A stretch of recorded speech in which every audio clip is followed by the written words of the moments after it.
Hey guys, welcome back to another video on the Inside Spurs channel. Happy Monday. Hope today has been fruitful and good for you all.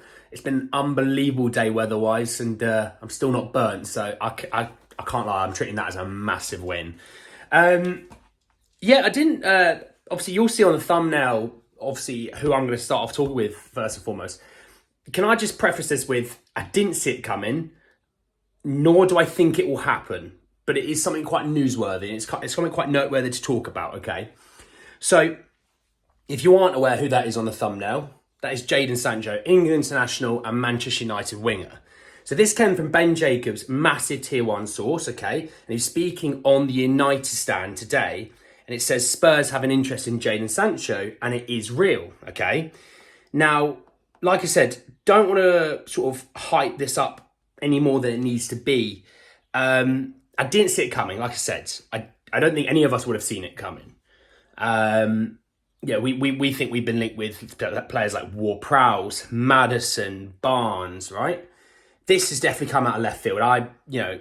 He's not had a great time at United. I don't think anyone can really justify it to a degree. I mean, they spent a lot of money. I think it was like 72 million, something like that. It's a lot of money on a guy who had so much potential and had a really great sort of time at Dortmund.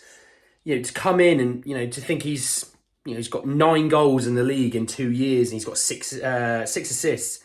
And we're not talking about small sample size. We're talking about 55 games. If we're talking 15 goal contributions in 55 games, for a guy who's 72 million, you're not going to sit there and say it's worth it. You say it's actually probably quite a bad deal. He's probably on some decent wages, 150, 200k, I'd say, somewhere in there as well. Sancho has a bag of potential. I mean, he's still young. He's 23, I believe. We have seen flashes of it in a United shirt. We obviously saw an abundance of it at Dortmund. We haven't really seen it too much. And I think he did come at a really awkward time for Man United. I know he was very desperate to sort of leave Dortmund and to come play in the Premier League or to play on a big stage. Fair enough to him. No one's judging him for that. But he came to Man United when they're in turmoil. They were going through a lot of changes. They had the Ronaldo factor. I'm not saying he was good or bad, not getting into it because I don't really care. But he came at a really difficult time. And as a young player, and this is why I think when people talk about, play so-and-so and play so-and-so for the last couple of games. And my attitude is no. You want to bed in youngsters when things aren't toxic, when things aren't difficult. You want to bed them in and say, here's 10, 15, 20 minutes with 3-0 up. Hey, go out there and enjoy it and see how you feel. Try a few things for me. Play in this position. Do this, do that. You don't want them coming in when, confidence is low, morale is low, because it rubs off on them. And I'm not saying they're easy manipulators or anything like that. I'm just saying when you're in a room of 20 odd players and you're all feeling a bit down in the dumps, you come in, you're not going to sit there and be like, I'm feeling great. I mean, it's not my problem. You're going to be like, I'm a bit down in the dumps as well because so is everyone else. So I think that's kind of setting back, when I was looking at Jadon Sancho's stats, I think if I talk about last season, played 26 matches, 6 goals, 3 assists. In the Europa League, he played 10 times and got 1 goal, 0 assists. Played 2 cup games in the FL Cup, 2 matches, 0 goals. It's not great, is it? Let's be honest. I know he was injured a little bit this season. He was dealing with some stuff as well, but it's not great, right? When you look at his England career, in the 2019-2020 season, he played 6 times, 2 goals, 2 assists. Not bad when you think about it, all things considered. Euros 2021, 3 games, 0 goals, 0 assists. And, World Cup qualifiers between 21 and 22, 1 game, 2 assists. So not a massive sample size there. When you have a look at his Dortmund career, you can see the players there. So this is going to stem all the way back from like 2017 to 2018, when it's his first time coming out for Dortmund. In 12 games, he had 5 goal contributions. The next season, 34 games, 26 goal contributions. The following season, 32 games, 33 goal contributions. And his last season, when bear in mind he didn't play well for the first half of the year and then absolutely tore it up in the second half, 26 games, 19 goal contributions. And that's just in the Bundesliga. I'm not going to go into the cups and things like that. So, yeah, there is an absolute baller there. we obviously haven't seen it in the Premier League, right? Would we see it at Spurs? Well, right now we're in a toxic place. Things aren't great. Yes, we've got a positive manager, but he's managed 0 games in the Premier League, and he's managed 0 games for us. So is it the right move? I'm going to have to say no. Now, granted, talent there, good player on his day, homegrown. Few things that tick the boxes, right?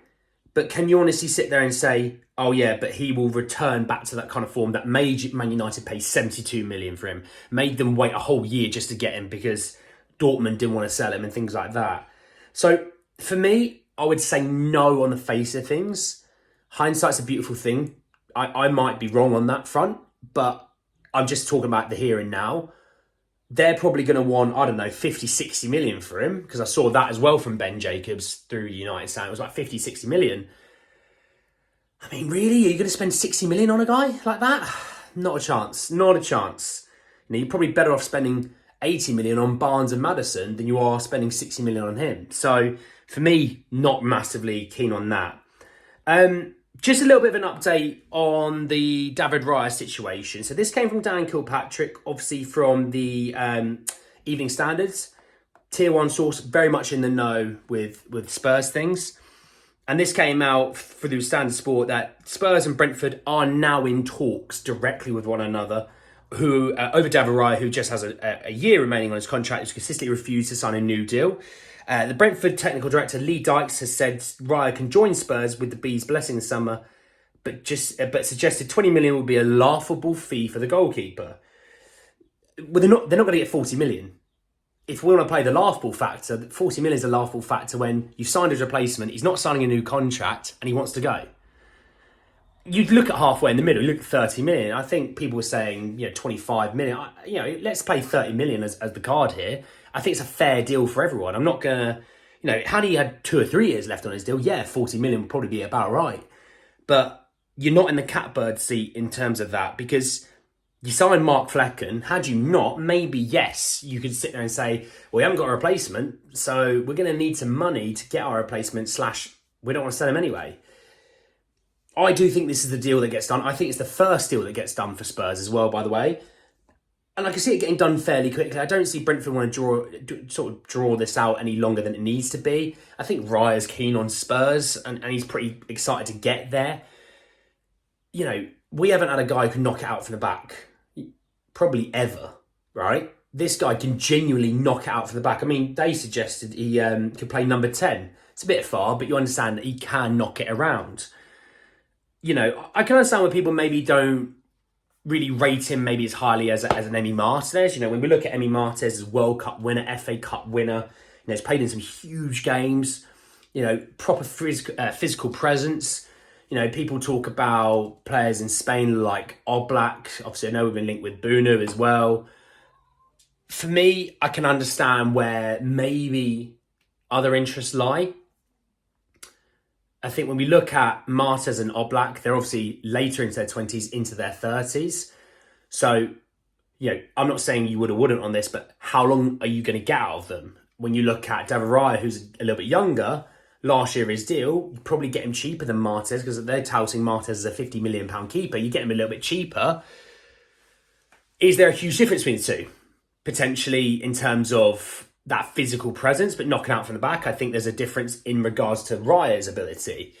You'd say Raya's knocking out from the back is a lot better than Oblak, but Oblak as a shot stopper is very good. Well, do we want to go to a position where, hey, we want to play attacking football and knock out from the back, let's get the shot stopper and not a guy who can knock it out from the back, as well as make good quality saves? As you look at his stats this year, Raya has been very, very good at Brentford.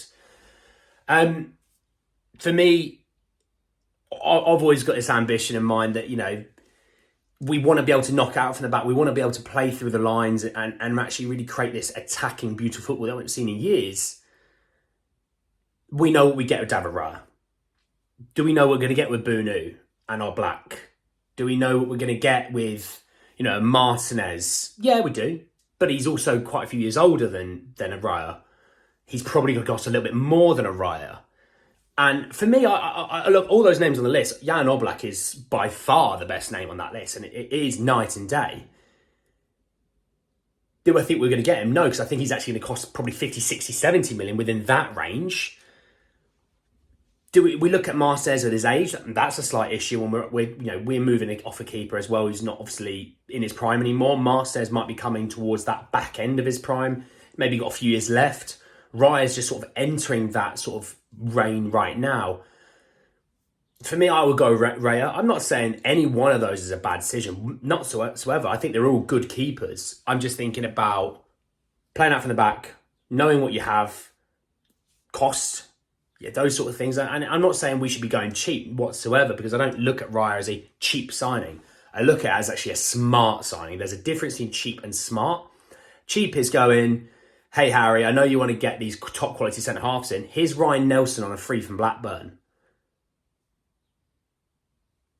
You know, it's. I know you want Samuel Eto'o or David Villa. Here's Roman Pavlyuchenko. That's cheap. That's not smart. Smart is like David Raya. Yes, you might want Emi Martinez, who maybe is a little bit more proven, but actually he's going to cost quite a bit more, and you're not going to have him for as long, right? For me, like I said, I'd go Raya. There is no wrong option in those four, if I'm honest. You know, not one of them I'm going to be annoyed about if we get Black or Martinez or Bunu over Raya. I'm not going to be annoyed, but it does look like Raya is going to be the guy. So for me, I think Raya, we should dish back now. He's going to be the guy, I believe, coming in to be the new number one. You know, I still hope you keep Fraser Forster. I think he's a very good deputy. We all saw it this year. He's a very good deputy.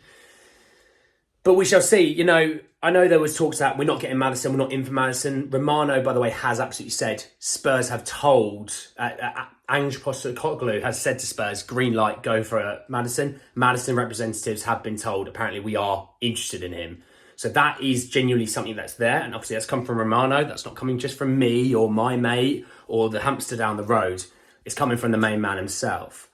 But anyway, guys, that's just a short one today. That's just all I wanted to get in was the Sancho one. Like I said, I don't see it happening, but it's always interesting to sort of see where our plan of action is going.